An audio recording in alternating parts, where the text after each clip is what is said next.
you never realize how much power you have. How much power you have until you're just totally broken and you have nothing left to give. And then it's just like this little flicker within that just, it empowers you. And once it empowers your thought, it can't help but change your reality.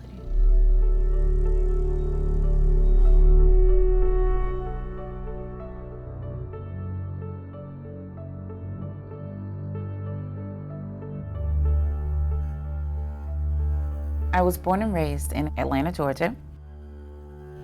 I grew up in a middle-class neighborhood with both parents up until adolescence, is when they divorced. Had tons of friends, big tomboy, climbed trees and stopped signs, and I've always been an A student in school. It was a pretty easy, normal childhood up until the point of divorce. My father has always been a protector and the breadwinner, but he was not emotionally evolved. That's something that I always longed for from my father, and the divorce didn't help that. Some of the things that I needed to learn and I needed to receive as a younger girl, those needs began to get greater as I became a teenager, and that was the turnaround.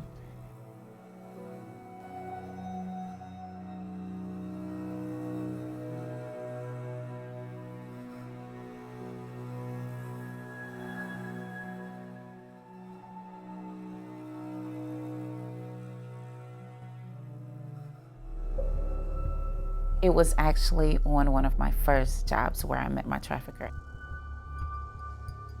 I was 16 going on 17, working as a hostess and learning to serve. And he was a very suave, very well put together, charming man who happened to be 30. And we began to hang out. He would take me home because I obviously didn't have a car. And that turned into gifts here and there on those rides and having conversations, which turned into sex, which then turned into a conversation of having sex with others or a return on his investment. Victims of sexual exploitation have their minds fooled to think that this lifestyle is the right way to live, just like I believed.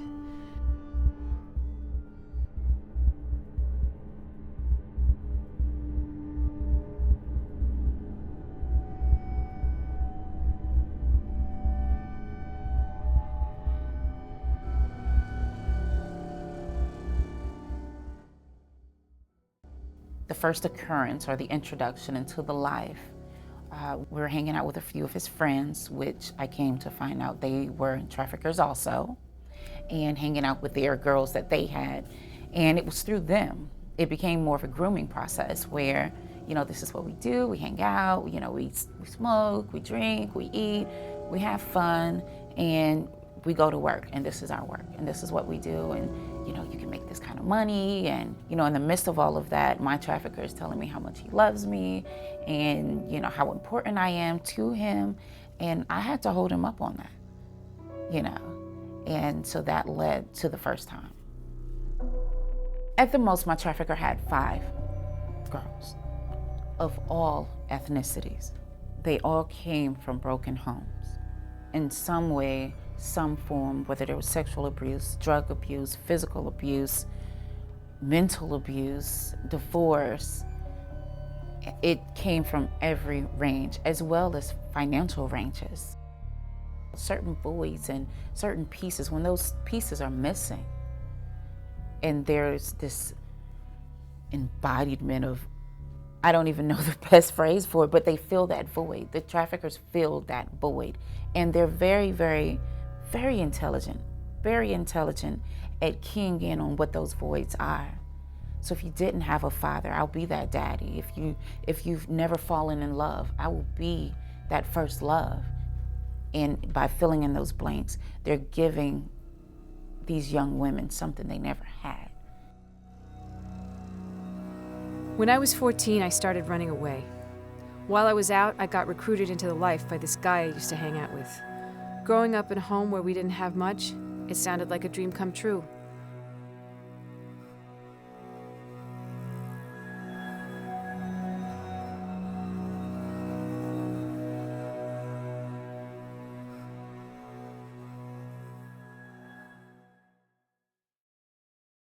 Obviously, there's similarities in terms of who has been sexually exploited. We know risk factors. We know that most of them are coming from homes fraught with abuse and neglect, domestic violence in the home. They've experienced sexual abuse, oftentimes a lot of drug and alcohol usage in the home. So there's these risk factors. But again, especially with the change in media and technology, this can happen to anybody. When children are being trafficked, the initial trafficking may not be recognized by the youth as that they're being exploited or trafficked. There's a lot of subversive attempts by the trafficker to keep the youth thinking that what is happening to them is this is normal, this is what other people do. I didn't realize I was exploited until years after the life. It was like normal life, but opposite in day and night. Our day started at 4 or 5 o'clock in the afternoon, where you got up, you showered, you ate, and it was time to go to work. That generally started around 8 o'clock and quite often didn't end until about 8, 9 o'clock in the morning, when everyone else is going to work. The conversation between the trafficker and the youth is, allow me to hold on to your money so that it'll be safe. But at the end of the night, when it's all said and done, there's no transfer of that money back to you. There's so much manipulation involved. One minute you're beating me, but the next minute you're telling me how much you love me. The first time that I was arrested in Atlanta, I was arrested by an undercover police officer. I was 17, so I was sent to pretrial. I was sent to the adult facility and released hours earlier. He paid the fine, and I was back at work the next night. If we realize that a young woman has been involved in sexual exploitation and then we charge her with prostitution and lock her up without therapeutic services, all we are doing is confirming what the perpetrator has been telling her all along, that you're worthless, you're good for nothing, and that absolutely is not what we should be doing as a system of care. I do receive the question of, why don't you just leave often? The easiest thing that I could relate to that is a domestic violence relationship between a husband and a wife, or a girlfriend and a boyfriend. It's a trauma bond, and it's an emotional bond. It's bonds on levels that I have yet to understand. And you do try to leave. And when you're physically harmed and your life is in danger, you sometimes bargain with yourself. Do I want to be safe, or do I really want to take that chance?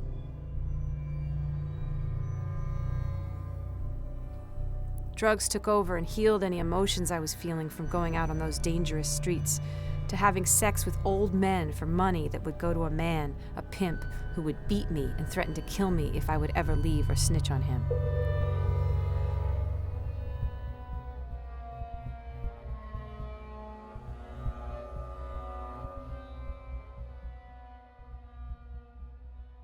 I was afraid to leave because he knew where my family lived. He was aware where my friends live. He was aware of the high schools that I went to. He knew so much about me that I didn't want this part of my life to be exposed.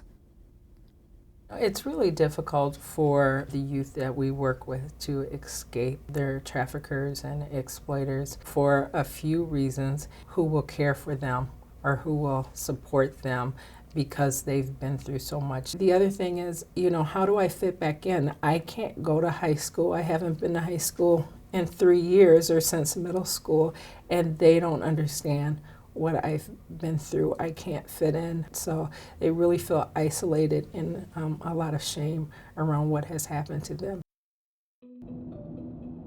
When I began to attempt to leave again and again, he and I moved to New York.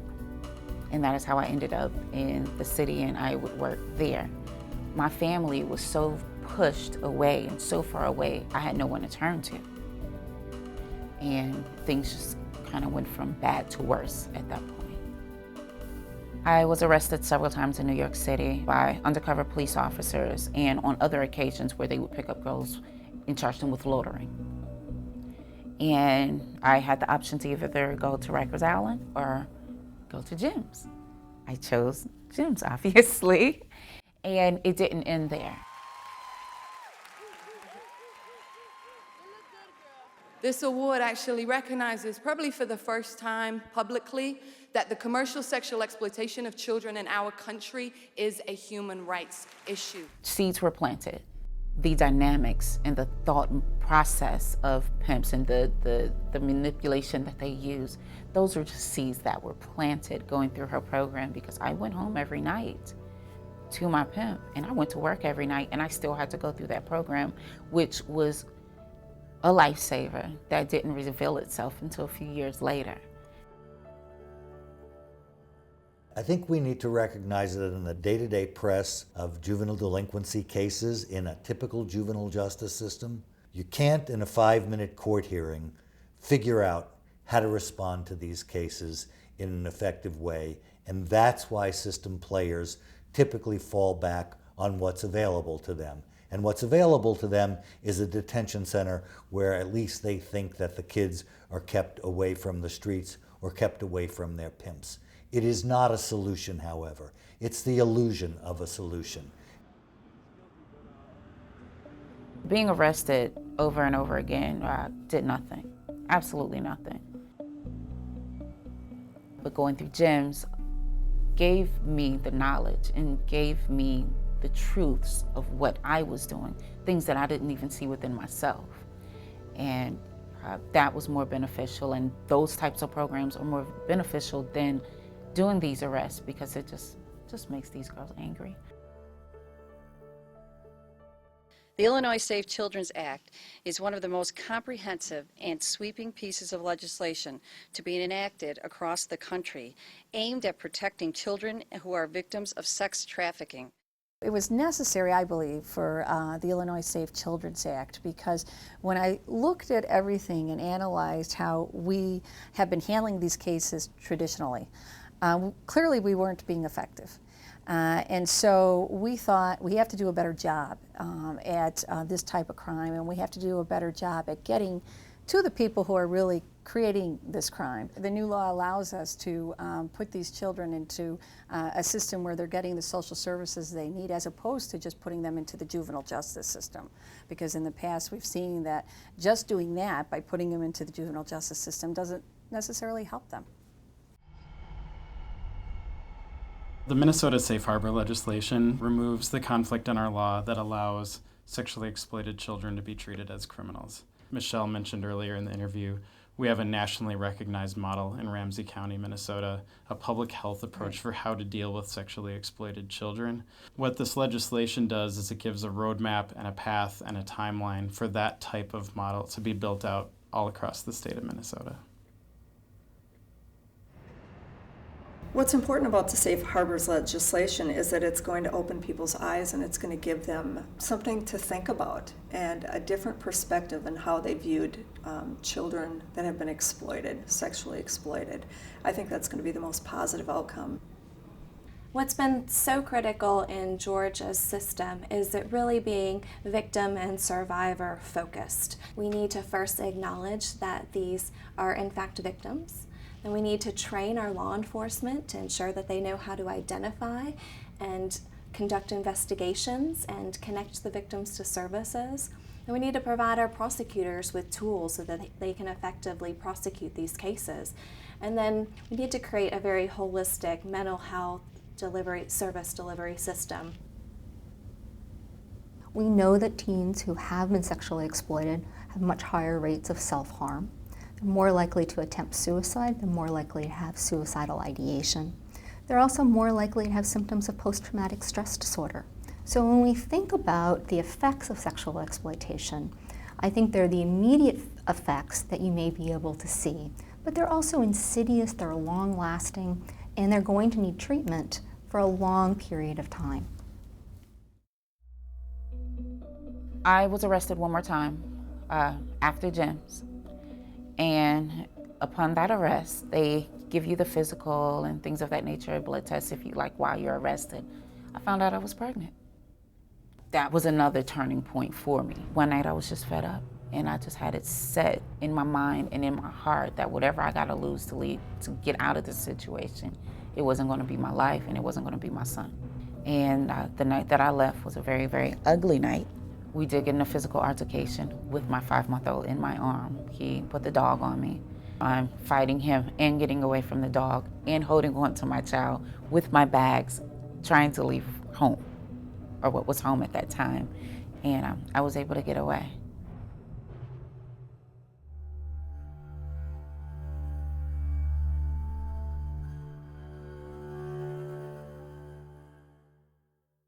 One thing that I try to teach the girls over and over and over again is that what you've been through is not who you are. I have a few girls that are eloped now, and I spoke to one yesterday, and she's crying on the phone, and she's really upset. But I know she didn't want to tell me where she was. I know she didn't want to tell me who she was with. So, I just told her, are you okay? Are you okay? That's all I need to know. And when you're ready to talk, I'm here. And if and when that time comes, I'm here. And they just need to know that somebody's there not judging them. County sheriffs can take a big role in changing the law and the way that sexually exploited children are handled. We can do that because we are the chief law enforcement officer of the county we are sheriffs of. We are elected officials. We have an input in the state legislation as well as national legislation in making sure that we can treat these youngsters in a victim way rather than a criminal way. We're doing everything we can to get the word out to some 2,500 elected district attorneys or state's attorneys or solicitors across the country that this is something they need to pay attention to. And frankly, it's been under the radar for a long time. You can make simple changes just by modeling it in your own behavior, in your own position of power. I think in most police departments, how you treat people and how you treat a certain crime is going to start at the top. When officers call me regarding a situation and I give them good information about how to deal with a victim who they think is sexually exploited, that's something that they will take on with the next case. Is this too progressive of an approach for a state's attorney? Is the question I was asked, and I don't believe so. Because I think, I know that the job of the state's attorney is to see that justice is done, and we are there to help victims, and so we have a duty to help victims, and I think this is changing of the law is necessary to be able to accomplish that mission. If this were our child or our relative or the child of a neighbor that we knew and cared about, would we do anything but be completely urgent in trying to stop this exploitation? These organizations have such an effect on commercial sexually exploited children's lives in a way that there's no level of reimbursement that could be made. And that's why I do what I do now. And it's quite rewarding. It's quite rewarding. It's also healing. It's healing. And it helps me to, even with dealing with the families and the children, to be a better mother to mine, as well as certain things that I see within myself through the other parents as well as through the children. So it's just as rewarding for me as it is for them. So I think it's a great trade-off.